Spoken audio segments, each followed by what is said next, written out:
అమాంతం పెరిగిన ఉష్ణోగ్రతలతో తెలుగు రాష్ట్రాలు నిప్పుల కొలిమిని తలపిస్తున్నాయి.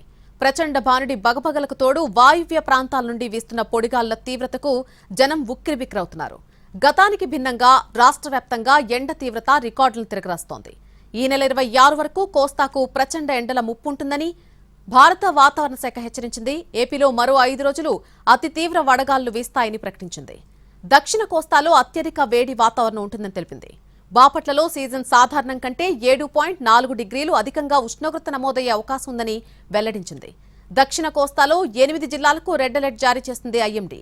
ఏపీలో 6 జిల్లాలకు ఆరెంజ్, 3 జిల్లాలకు ఎల్లో హెచ్చరికలు జారీ చేసింది. శ్రీకాకుళం, విజయనగరం మినహా అన్ని జిల్లాలకు అప్రమత్తత హెచ్చరికలు జారీ చేసింది.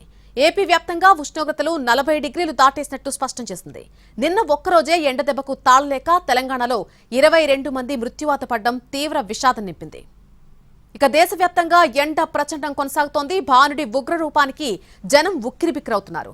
సూర్యుడి భగభగలకు రోడ్లపైకి రావాలంటేనే హడలెత్తిపోతున్నారు. ఇవాళ ప్రపంచంలోనే టాప్ 50 హీట్ నగరాలు మొత్తం భారత్లోనే ఉండడం ఆందోళన కలిగిస్తోంది. వడగాళ్ల కారణంగా మధ్యాహ్నానికి ముందే ఉష్ణోగ్రతలు 40 డిగ్రీలకు పైనే నమోదయ్యాయి. ఒడిశాలోని బాలన్గిర్లో అత్యధికంగా 45 డిగ్రీల టెంపరేచర్ రికార్డైంది.